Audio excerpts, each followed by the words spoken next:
Hey guys, in today's video, we are going to be talking about me shifting my goals out of a more leisurely summer routine and moving into the fall and the school year and gearing back up for work and what changes and shifts in my daily habits that I intend on implementing.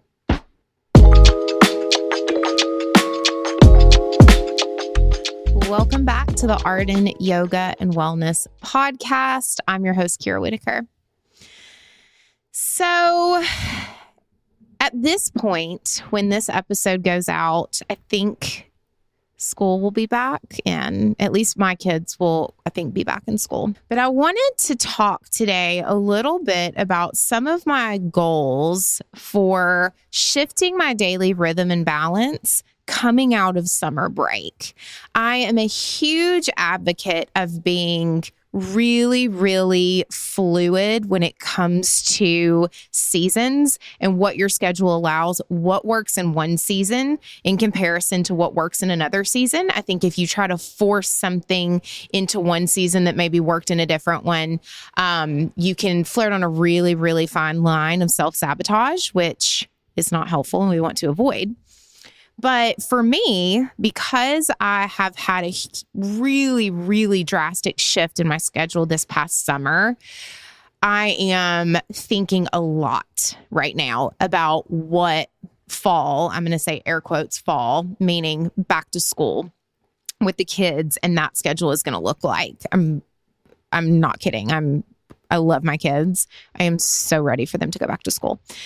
So for those of you that don't know what I mean by my schedule has looked drastically different this summer in comparison to every other summer of my adult life, you can go back to, there's an episode, the last episode that talked about life updates. It talks a lot about what shifts I was planning on making for this summer with my personal life, but also business wise. But I'll give you the cliff notes. So I think back in May, I decided to close my in-person clinic that I'd had for, I don't even know how long, years, and significantly back off on the amount of clients that I was seeing because I love seeing clients. I love helping people with health coaching and with yoga therapy. However, because I love it so much, my schedule had gotten a bit out of hand, and also the business model, because I had been so consumed with serving my clients and making sure that that was being done well, and I was keeping up with charting and scheduling and billing. I hadn't taken the time to allow for my business to evolve and some of my business practices the way I needed to, meaning I took on a bit too much. So in May, I sent out a big email just saying that I was going to take the month of June off completely. I did keep a couple of health coaching clients because I do that via Zoom, and that I would send out an email and let everyone know what that looked like at the end of the summer. I'm like June, July, and we would move forward from there. So typically what a summer looks like is I keep running the studio. I keep seeing health coaching clients online. This is the first summer I've had a podcast to do.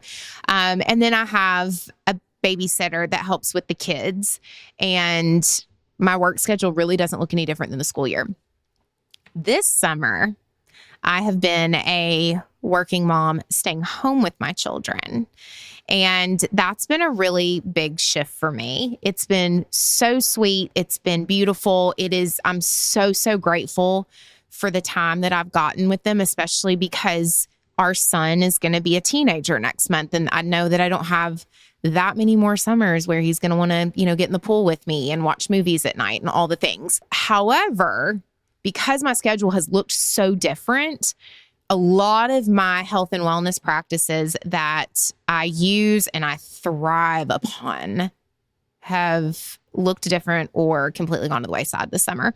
So that is the reason I am so excited for them to go back to school. Not because I don't want to spend time with them, but I'm really ready to get back to a different routine moving into the next season. So today I want to share with you Things that I maybe have not implemented yet, because again, right now when I'm recording this, the kids aren't in school yet. I think by the time this comes out, they will be, God willing, and the creek don't rise. But these are things that I have planned. And they're things that I want to implement. I see value in them, and I'm hoping that we can get the ball rolling and get my life in order. So the first thing is I am planning on switching my workouts to the morning. And if you just gasped and you're like, Kira, I've heard you for years say that you like to do your workouts in the afternoon while your kids have their rest time. You have heard that. That is true. You did not mishear me all these times. However, there's two reasons.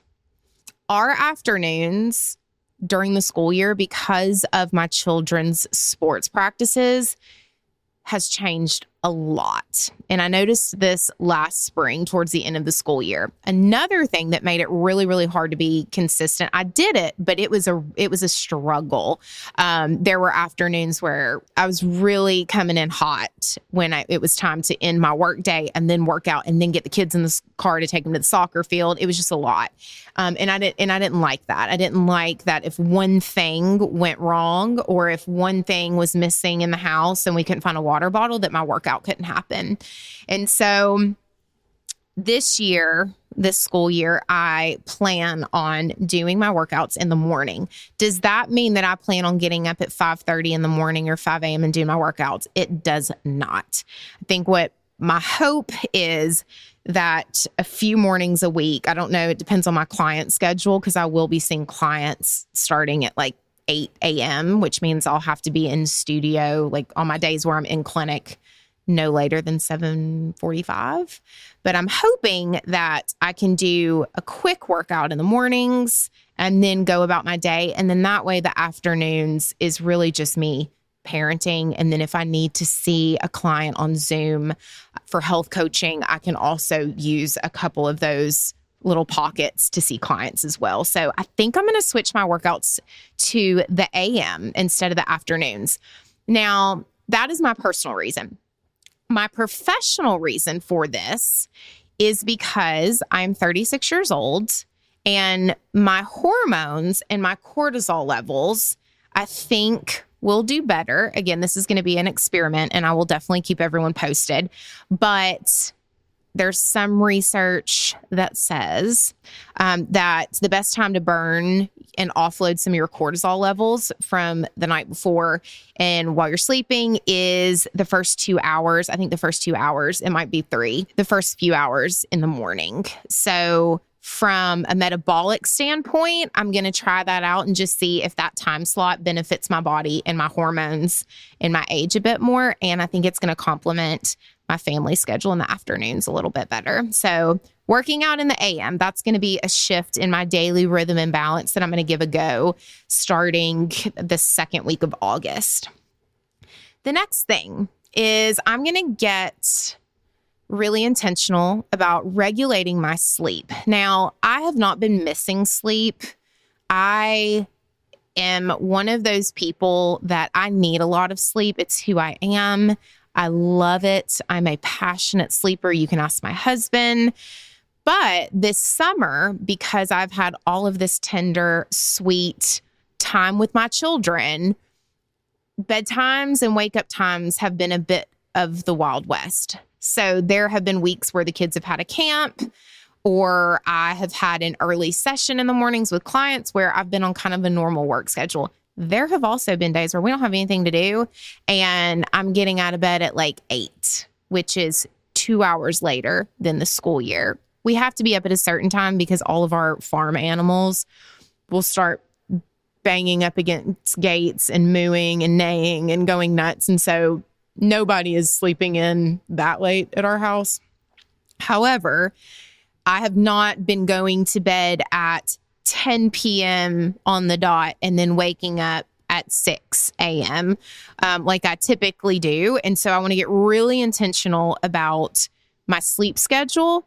And I also want to get really, really intentional about my routine upon going to sleep and waking up.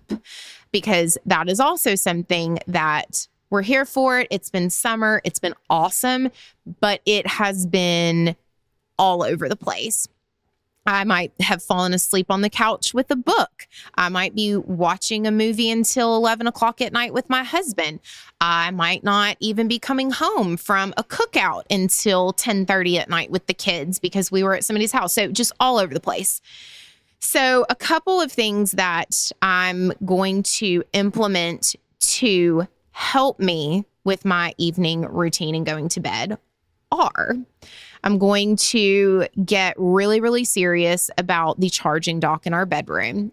The charging dock in our bedroom, I've considered moving it out of our room, but I think I'm going to keep it because I do use my phone as an alarm. But I have this really just simple wooden charging dock, and it is across our bedroom.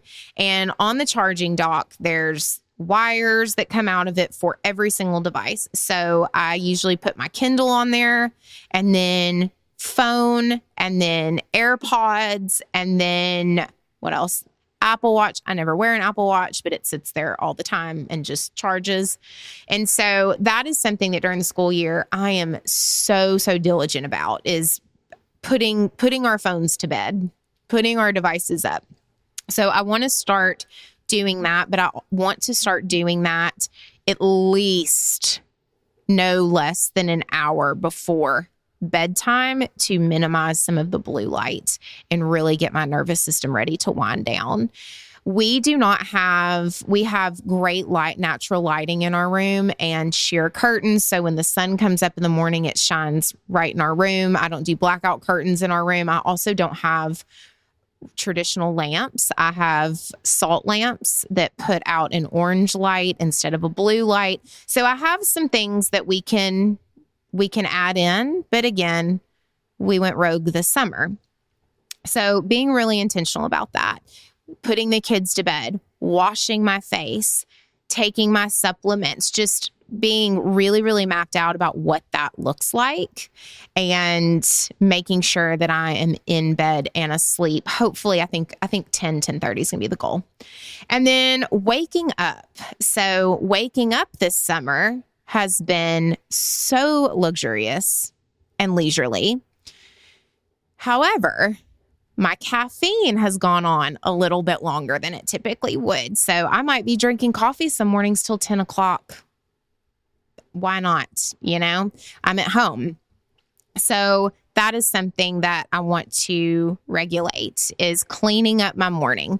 So my goal is to get up way before the kids, obviously. And then I want to go ahead and start hydrating, which I always do. I always have a big, if you're watching the video, a big mason jar. Today we've got like 5. But I always drink a big mason jar first thing in the morning, and then I'll have my coffee. But I'm going to continue to do that. And then I also am going to start reading outside. So I immediately want to go outside enough time before the kids get up to get some natural sunlight, and then also read. I've got a stack of books that I'm working on, and I've got some that I want to finish, and then another stack that I want to start chipping away. And all of the books that I'll start my day with will be either health or motivation, something that I'm learning, something that I'm kind of studying. And I want to do that for about 15 minutes. And then I want to wake the kids up and get them going and do all of the things. And then the workout will work itself into there at some point once I figure out my client schedule. So cleaning up my bedtime routine and then my morning routine a little bit, because it's been all over the place this summer. And then outside of that, honestly, I think that everything else will kind of just have a flow because the kids will be in school. I'll be a little bit more dialed in, and I'll have a little bit more, I'll just have very, very clear blocks of time of this is morning routine. This is work with clients. We have clocked out now, and now we are momming, and we are taking kids to sports, and we are fixing them their dinner, and we are getting them ready for bed. And now we are doing our bedtime routine. It's going to be a lot easier. I think a lot of this stuff will just kind of work itself out.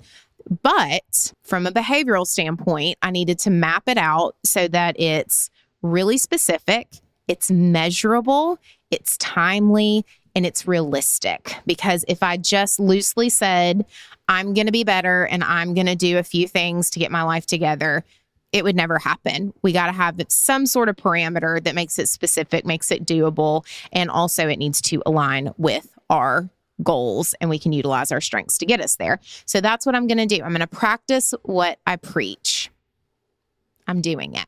So I'll keep you guys posted, but in the wheelhouse of daily rhythm and balance, summer for me is coming to an end because of the school year. And I know that my daily rhythm and balance is about to shift, that I'm going into a new season, and I want to be intentional about it. And I want to have a certain level of success. I want to feel good in my body. I want to manage my time well. I also want to be able to manage my stress well. And so I think these are some things that are going to help me do that. So let me know what you have in mind for coming out of summer. What are some things that have worked really well for you, that have been amazing this summer and have just really, really helped you enjoy your summer and be present, but also what things have got to go and you need to switch over so that you can go into maybe a different season this fall. I want to hear it. Let me know your thoughts. As always, please rate and review the podcast. That helps other people find it. It also helps with the tricky algorithm that I don't think anybody fully understands, but that will help it rank a little bit higher and other people find it and see it. And I will see you guys next week.